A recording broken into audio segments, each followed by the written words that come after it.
Hello, Abraham.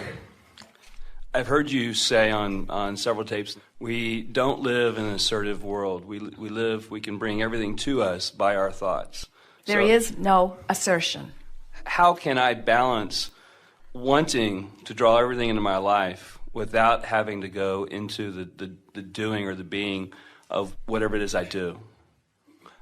I want to go create $1 million, but I don't want to go to work for it.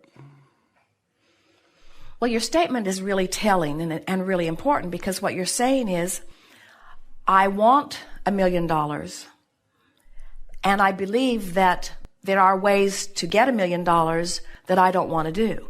So what you're doing is saying, I want this, but I don't want this. And that's not a very powerful state of being, because you're setting contradiction up right away. So you soften that by saying, I want $1 million, and I want to find a way that is compatible with me to receive it. Okay. Now, there's less resistance in that. You say, I want $1 million, and I know that there are a lot of people who have $1 million who got it in a way that would not be uncomfortable to me. But when you say, I want $1 million, but there's no one I'm going to inherit it from, or I want $1 million, but nobody that I know is going to die and leave it to me. In other words, you've got to stop the contradiction. When you talk about what you want and why you want it, there's usually less resistance within you than when you talk about what you want and how you're going to get it. Because when you pose questions that you don't have answers for, like how, where, when, who, then it sets up a contradiction vibration within you that slows everything down. Okay.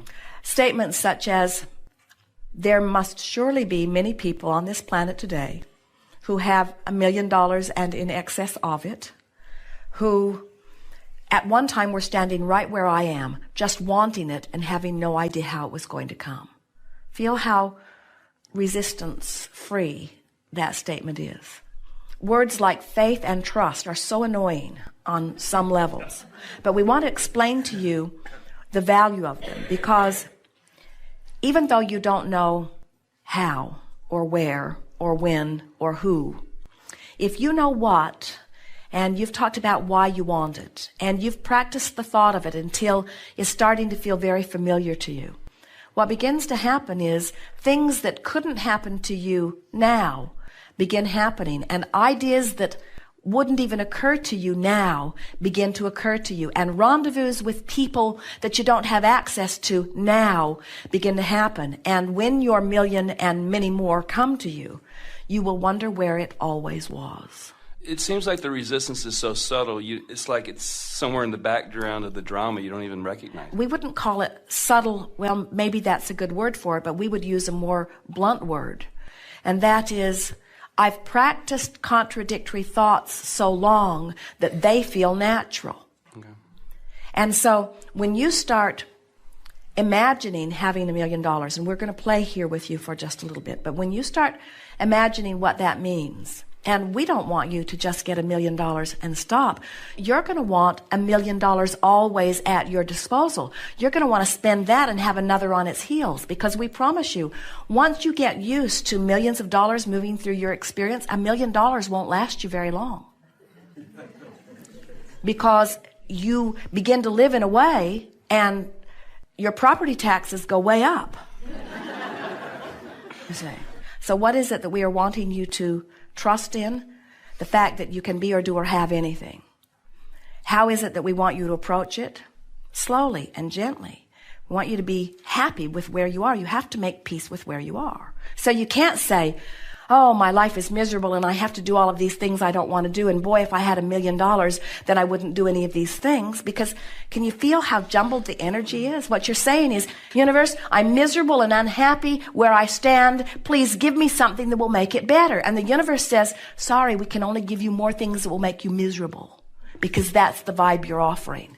And you say, well, how do I offer something other? I want to be over there and I'm over here. And we say, well, talk about what's over there. And most people have a very difficult time talking about what's over there, because they've been talking so long and hard with such detail about what's over here that that's what's active in their vibration. And that's why we're talking about these emotional journeys. You got to talk yourself into a different vibe, and then different things will come to you. I was wondering if I was creating too big, if I was trying to make something too big, and the gap between what I wanted and where I am was was too big, and that was causing some of the grief. Well, surely $1 million is not too big from where you stand.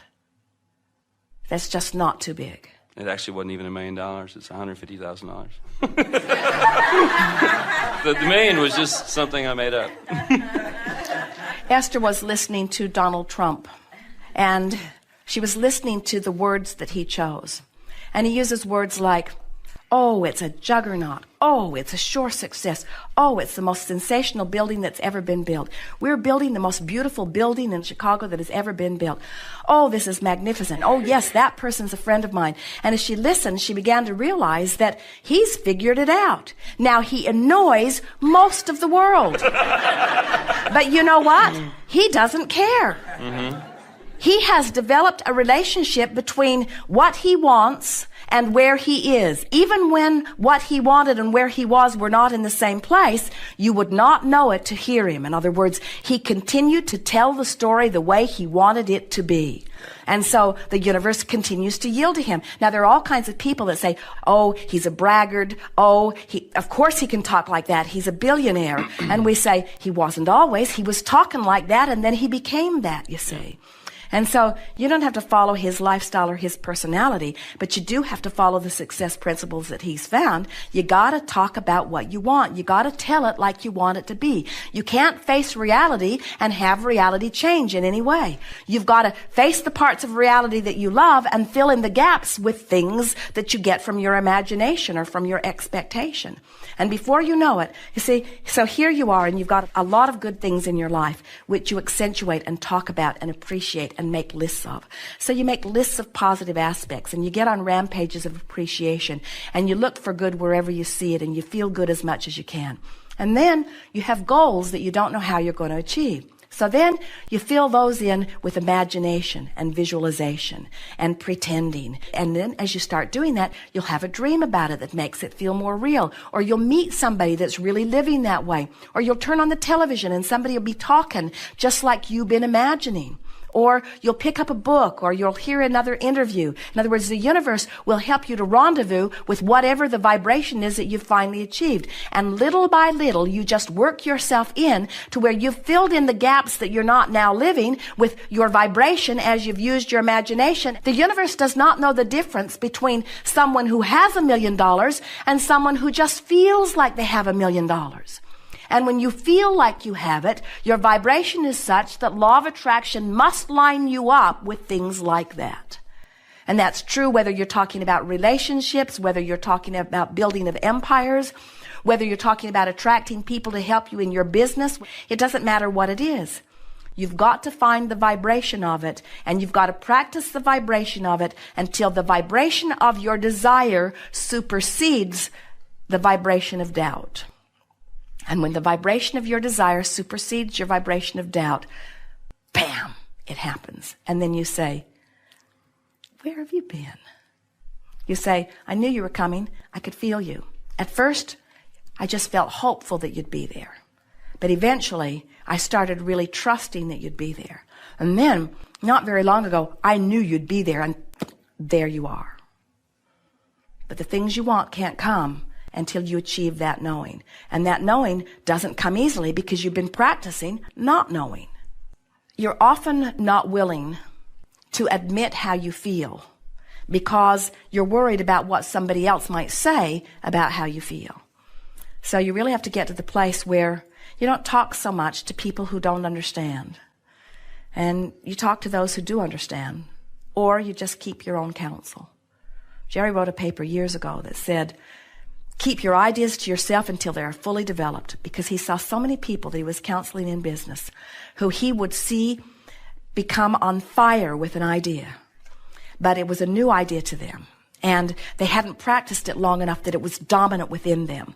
It was tentative within them. And he knew that it could go either way, and then they'd go home and they'd talk to somebody about their new idea before it was really shored up within them. And that person and their doubt and their negative commentary would activate that old vibration within this person, and then it was all over because the seed had not been allowed to germinate and get enough of a foothold that it was strong on its own. There's no reason for you to experience anything less than what you want. And if you have the ability to imagine it, this universe has the ability to give it to you. Knowing it, knowing that you want it, asking for it, is step one and step two, because you've asked and the universe is given.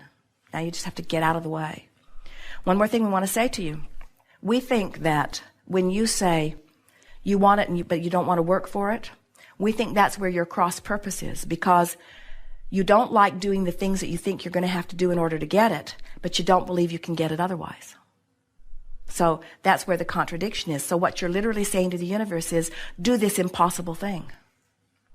So what you have to do is find some way of making it not feel impossible. So do a little research. Notice how many people find that. Notice how many different ways there are for money to come. In other words, give yourself some reason to believe that it is possible for you to receive. Okay. Thank you very much. Yes, indeed.